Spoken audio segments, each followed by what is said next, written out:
Seriously, there are times when I wonder how I can do this. On Easter Sunday especially. I look at the story, I look at the tradition, I look at the importance of what it is we're talking about, and I feel truly humble and small. And I remember the man that this whole story was written about came from this little village called Nazareth. Right? It'd be like being from Chico.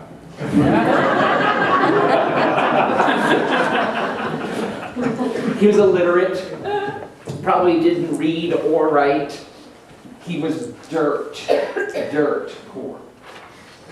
And yet, we are all gathered together today to celebrate not only Easter from the pagan tradition, but Easter from the Christian tradition. And we stand on the shoulders of giants in the Christian tradition. People from the first century on have been interpreting the scriptures, trying to find out why the gospel writers wrote the stories they wrote and in the way they wrote them. Now, if you read all four canonical gospels, Matthew, Mark, Luke, and John, you will get four different accounts of what happened on this day. Contrary to a lot of public and popular opinion, they don't all tell the same story. But I'm going to today. So, the story as we all know it, or you may or may not know it, depending on the faith tradition you were raised with, is that Jesus rode triumphantly into Jerusalem. And Reverend Deanne talked about that so eloquently last week, talking about the Sukkot ceremony where the Psalm 118 is recited. Hosanna, blessed is he who comes in the name of the Lord. And for those of you who weren't here last week, the brief is, Hosanna means open me, widen my path, save me, deliver now. Deliverance now. And blessed is he who comes in the name of love. In the Jewish tradition, it was forbidden to say the name of the divine, to say the name of God. So they added Adonai, or Lord, at the end. Blessed is he who comes in the name of. But imagine what that's like when we say, blessed am I when I come in the name of peace. When I come in the name of Spirit. When I come in the name of God. When we own the words that we hold dear for the divine and step out in faith. So Jesus rides into Jerusalem to this amazing affirmation. Blessed is he who comes in the name of love. Blessed is he. Blessed are we when we come in the name of. And as he enters this city, he is met face to face with the corruption and the greed and the squalor that has become the sacred place of the Jewish people. And he turns over tables and throws people out. Creates quite a ruckus. So much so that he knows his days are numbered. He knows that he is no longer welcome in this city. And he knows that he has to pay the ultimate price. He sits quietly in a garden and prays for this to pass him by. But ultimately he says, if it must be, so it must be. And he steps forward to face his life head on. No reservations, no holding back.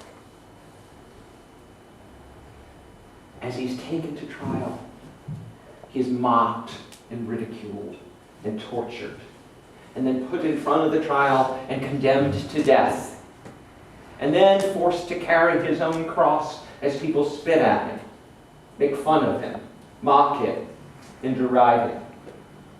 And as he's nailed to a cross, he offers forgiveness for the people nailing him to the cross. He takes his last breath and is placed into a tomb for 3 days of silence. On the third day, Easter Sunday, it is reported that as the women went to anoint his body, it was no longer there. And one by one, he showed himself in different forms and in different ways, again, depending on the gospel you're reading, to all of his disciples. With this clear instruction. Go forth and carry this message to all nations and all peoples. Go forth and carry this message to all nations and all people. Metaphysically, unity has always metaphysically interpreted the Scriptures. Always looked at whatever was written in the Gospel and know that it wasn't necessarily historical fact, but that it contained a deeper and more applicable meaning, a meaning personal to our own lives. And if we look at that Easter story from the metaphysical perspective, we can know the truth that yes, we are all called to ride into Jerusalem, ride into the city of peace, and to come in the name of Spirit, to come in the name of love. I know you are all sitting here in these pews today because you have received that call. You are sitting here because something inside you is calling you to be bigger than you are right now. That you know that there's more to life than your job, or the clothes we're wearing, although it's fun to dress up today, or anything on the outside world. But sometimes when we do that, when we step forward in faith like that, and we know we're here for a higher calling to be better than we think we can be, we face within ourselves all the places where we're not. And we hear that little voice inside of our head, who are you? Look what you've done here. Look what you've done there. Look how you treated that person. Look how you behaved when you didn't get your own way. And we turn over all the tables in our mind. We see everywhere that we are not living up to our ideal of being at peace, being an instrument of love in the world.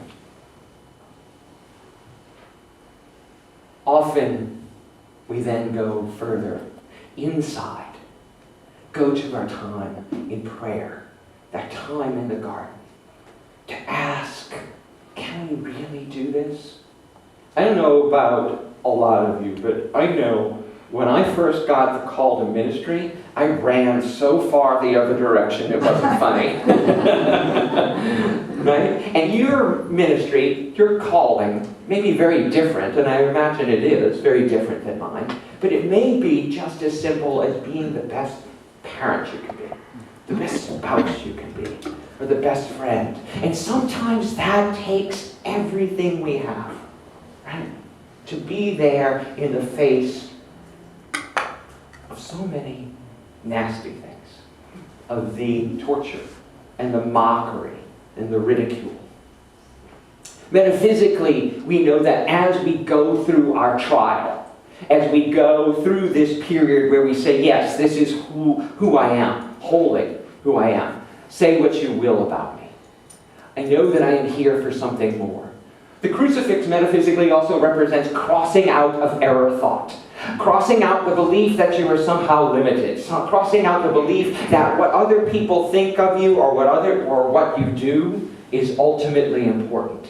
And as we let go of the error thought on the cross, we are lifted to something higher.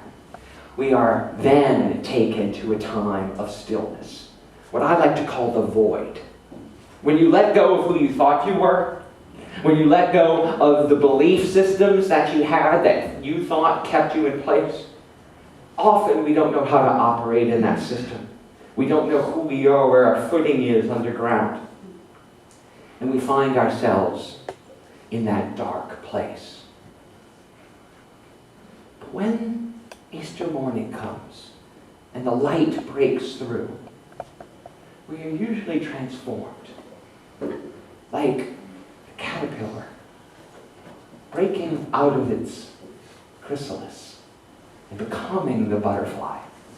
That time of total transformation allows us to know truly and wholly our divine self.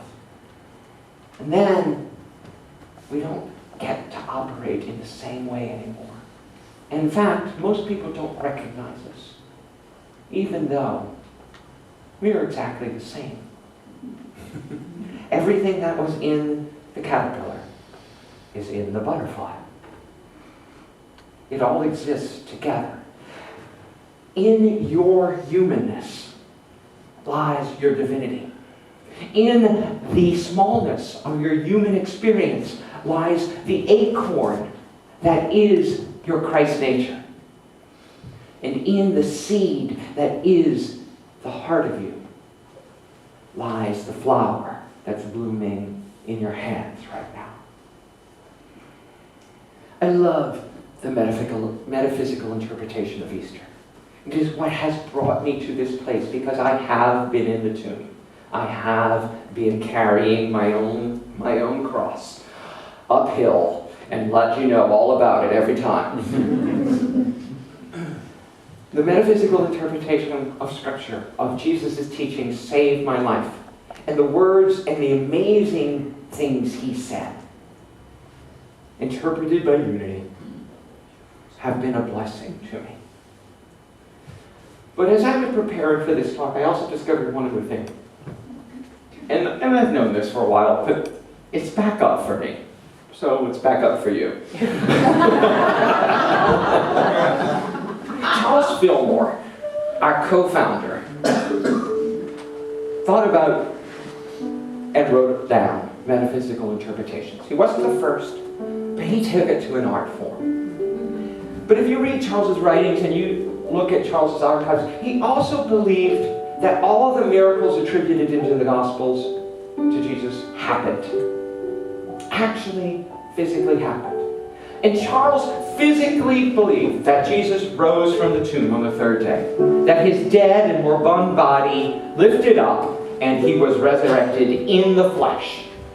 Now, I don't know about you, but when I walked into Unity, I found a great relief in the fact that I finally found a place where I didn't have to check my brain at the door. Because that was my arrogance at the time. Because that's how far I was running from the wholeness of the story. I was able to see in that moment that there was a deeper truth to the story. But as I studied it more and more, I discovered that many of our leaders and teachers thought that there was also a physical truth to the story, that every cell and atom, every molecule in your body can be revitalized and renewed and restored and resurrected when you hold the thought that it can. And that is our ultimate teaching, is it not? That every cell and atom in our body responds to the vibration of life, responds to the thoughts we hold, the beliefs we profess. So why couldn't that body be lifted from the tomb? Why couldn't that body physically resurrect? Does my intellect get in the way of the nucleus of my being, my Christ nature, the very core, my spiritual self? Do I have to throw out the baby Jesus with the bathwater? How do I embrace and love the man and not the dogma? I don't know how to love him, what to do, how to move him. I've been changed, it's really changed. In these past few days, when I've seen myself, I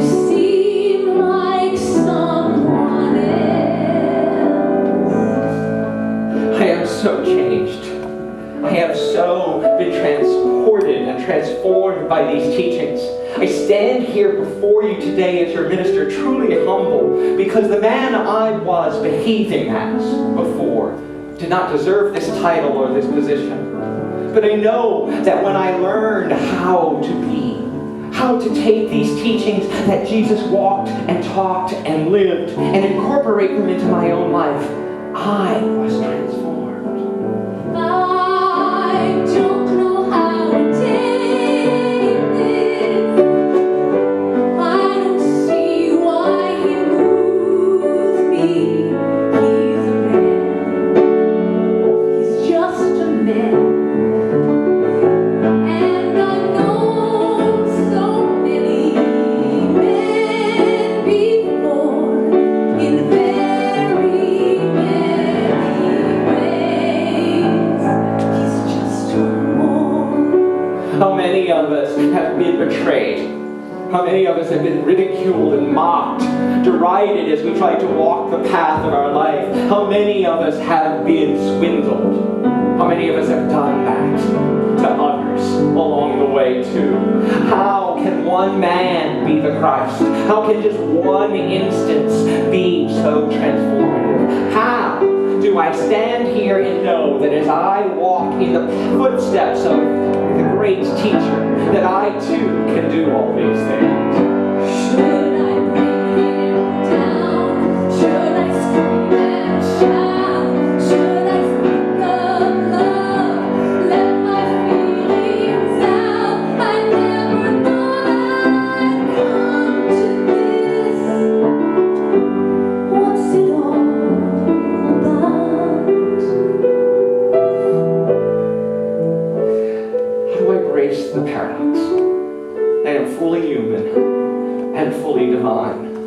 How do I embrace the paradox that yes, I am not everything that I have done. I am something more than what I could imagine. Something that I can describe to you. That to give in every moment, in every day, and in every way is to receive. To know that as I forgive, I am forgiven. And as I love, I am loved. Don't you think it's rather funny? I should be in this position. I'm the one who's always been so calm, so cool. No lover's fool, running every show. He scares me so. And that's the ultimate surrender, right? That we must let go of everything we think we know, think we've been, think we're supposed to be in order to become what we really and truly are. In that moment when we surrender all of ourselves and stand before the trial defenseless, we know that we can be the Christ right here on earth. Should I bring him down? Should I scream and shout? Should I speak of love? Let my feelings out. I never thought I'd come to this. What's it all about?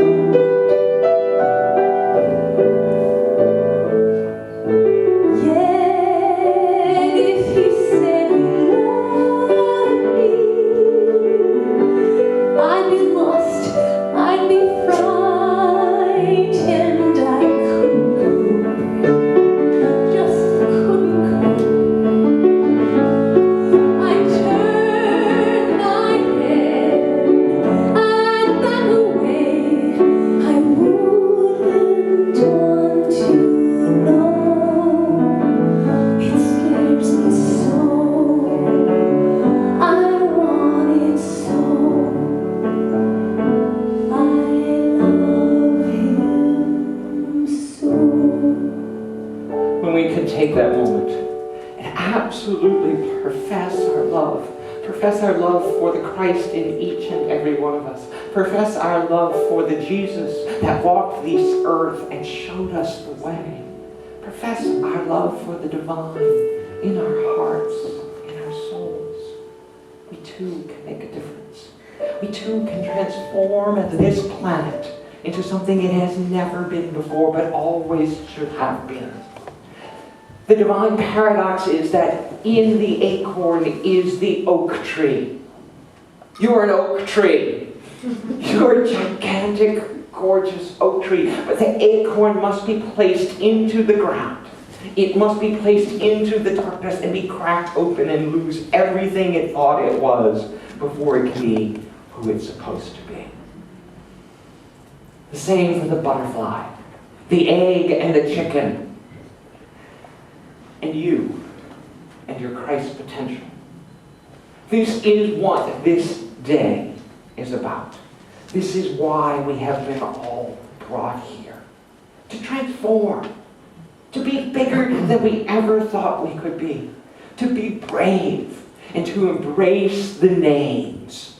To let go of having to bash someone else because of how they believe about Christianity.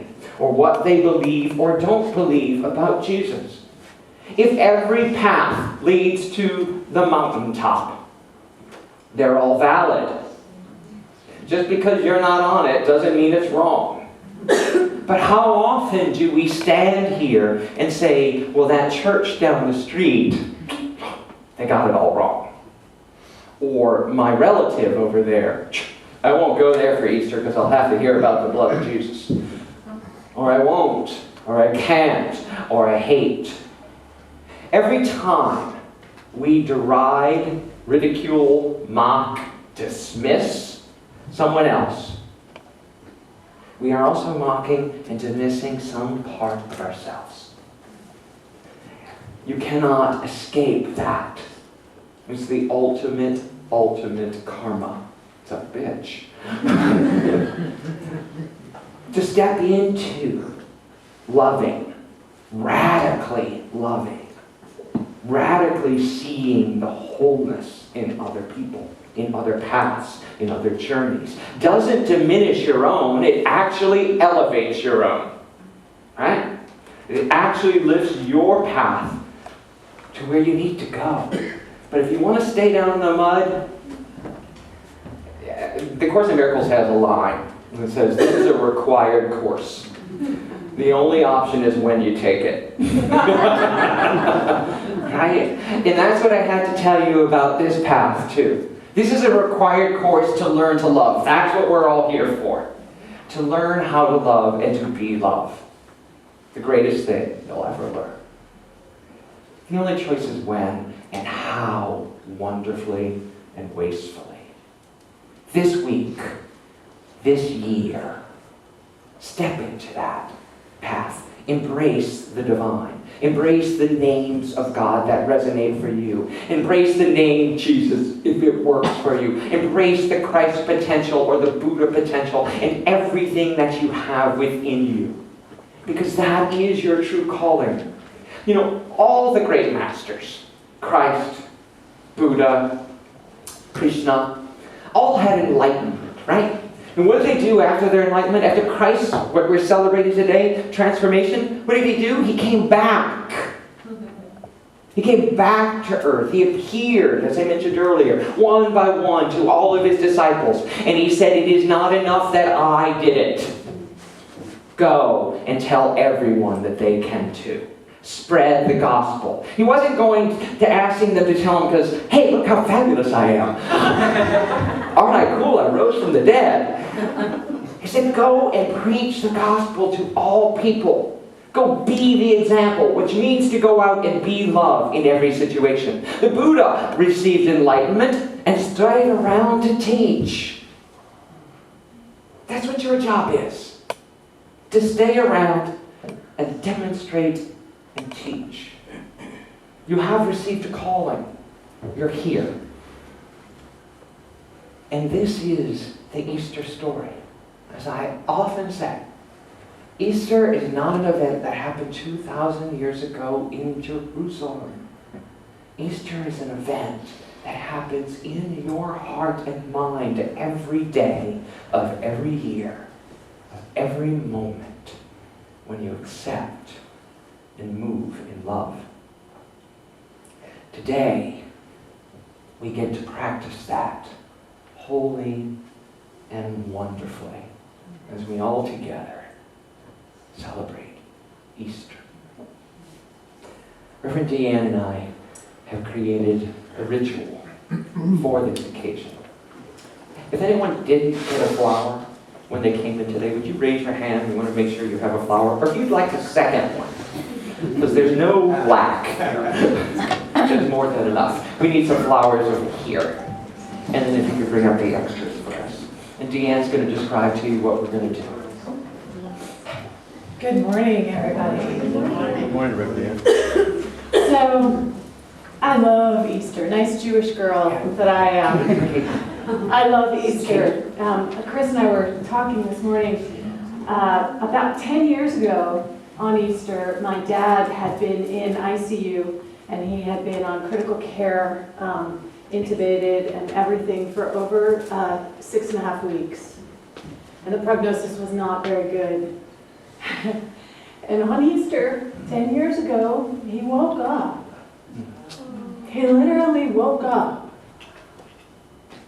So this story of resurrection and renewal is just so powerful on this metaphysical level that we understand it, and actually it is possible in every cell and atom of our being. So this ritual that we have created is an opportunity for all of us to be able to step into that inner space and own it and claim it and name it for yourself. So we're going to have our sitting opportunity in the silence. I'm going to guide you through a space that we're going to open up for ourselves out of the darkness into the light. And then at some point, I'm going to invite you to open your eyes and to look at your flowers and to bring that energy into the process. And then at some point, I'm going to invite you in your own time and space to line up and to come on up here and to place your flowers into the wreath. Okay? So no stressing. Anybody starting to stress, just let it go. This is your first opportunity to practice surrender. Okay? I will be guiding you. We've got the music team is going to be supporting us. So just breathe into it, flow with it all.